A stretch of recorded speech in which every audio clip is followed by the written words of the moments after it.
जब बेटा पड़ गया गलत संगत में।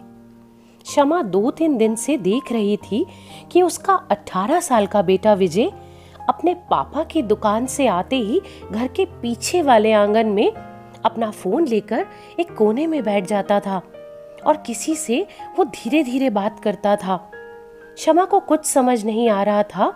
वो दिन रात इसी सोच और इसी उधेड़-बुन में लगी रहती थी कि आखिर माजरा क्या है, क्योंकि यही उम्र होती है एक बच्चे के सही रास्ता या फिर गलत रास्ता चुनने की।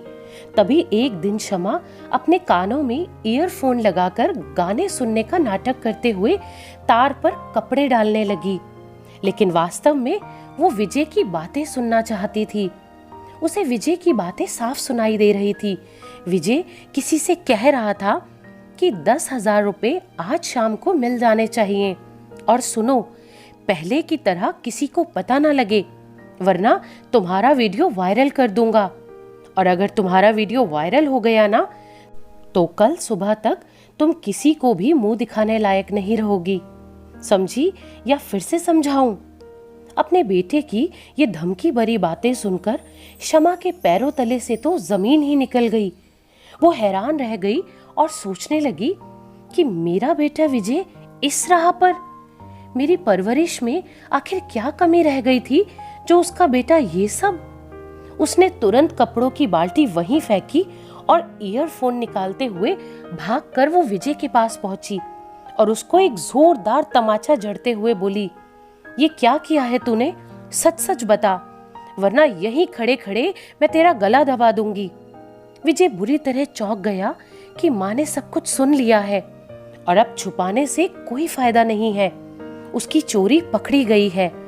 विजय डरते हुए अपनी माँ से बोला, माँ, मैंने कुछ नहीं किया। तो शमा जोर से चिल्लाई, विजय झूठ मत बोल, मुझे सब सच बता।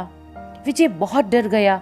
वो बोला, माँ, मेरे दोस्तों ने एक लड़की के साथ गलत किया था, पर मैंने तो सिर्फ उसकी वीडियो ही बनाई है बस। अपने बेटे के मुंह से ये बात सुनकर पहले तो शमा ने विजय को 2-4 जोरदार थप्पड़ और मारे, फिर उसे मारते हुए बोली, वाह बेटा वाह, क्या कहने तुम्हारे और तुम्हारे दोस्तों के। बहुत अच्छा और बहुत बड़ा काम किया है तुमने और तुम्हारे बेशरम दोस्तों ने। और तुमने सिर्फ वीडियो बनाई है, हमारे खानदान का नाम डुबो दिया है तुमने। विजय, हम गरीब हैं मगर इज्जत से जीवन जी रहे थे, लेकिन तूने ये नीच काम करके आज मेरा सिर शर्म से नीचे कर दिया। मुझे कहीं मुंह दिखाने के लायक नहीं छोड़ा तूने। ये सुनकर विजय अपनी माँ से बोला, माँ, इस बार मुझे माफ कर दीजिए, और माँ, वैसे भी आपके अलावा ये बात किसी और को तो पता नहीं है, तो माँ, आप ये मत सोचिए कि आप किसी को मुंह दिखाने लायक नहीं रही। आप किसी से भी कहोगी नहीं तो माँ, सब कुछ ठीक ही तो है।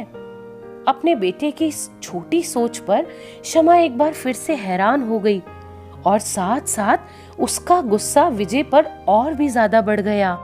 वो मन ही मन सोचने लगी कि अगर आज मैंने कोई कड़ा फैसला नहीं लिया ना, तो शायद वो अपने बेटे को इस गलत संगत से कभी निकाल ही नहीं पाएगी। जो कदम अब वो उठाने वाली थी, उसके लिए उसे अपने दिल पर पत्थर रखना था। उसने सोच लिया था कि उसे क्या करना है। उसने विजय की तरफ देखा और कहा, विजय, मैं तेरी इस गलती के लिए तुझे माफ नहीं कर सकती। मैं तेरी रिपोर्ट पुलिस में करूंगी। विजय डर गया और अपनी माँ से बोला, कोई माँ ऐसा नहीं करती। मैं तुम्हारा बेटा हूं माँ, तुम मेरे साथ ऐसा कैसे कर सकती हो? तो शमा ने कहा, नहीं, तू मेरा बेटा कैसे हो सकता है? मेरा बेटा ऐसा नीच काम कर ही नहीं सकता। फिर शमा ने विजय को कमरे में बंद कर दिया और पुलिस को बुलाकर पूरी बात बताई और उसे पुलिस के हवाले कर दिया। फिर जाते समय उसने रोते हुए धीरे से पुलिस वाले से हाथ जोड़ते हुए कहा, साहब, मेरा बेटा ऐसा नहीं है, गलत संगत और गलत दोस्तों के बहकावे में आ गया था। आप सवाल सख्ती से पूछोगे तो सब कुछ बता देगा, लेकिन साहब, उसे मारना मत। और वो उनके सामने फूट फूट कर रोने लगी। तो उस पुलिस वाले ने कहा, आप चिंता मत कीजिए, आपने अपने बेटे के लिए जो कदम उठाया है, इस कदम का हम भी सम्मान करते हैं। पुलिस वाले विजय को ले गए और शमा फफक फफक कर रो पड़ी। तो दोस्तों, ये कहानी अभी यहीं खत्म नहीं होती। जैसा विजय की माँ ने विजय की गलत हरकतें देखकर अपने दिल पर पत्थर रखकर जो कठोर कदम उठाया, ऐसा अगर हर माँ अपने बच्चे के लिए करने लग जाए, अगर हर माँ अपने बच्चे की गलतियों पर पर्दा ना डालकर उस वक्त उनके लिए कठोर हो जाए, तो शायद वो बच्चा बिगड़ने से बच जाएगा और उसका भविष्य सुधर जाएगा।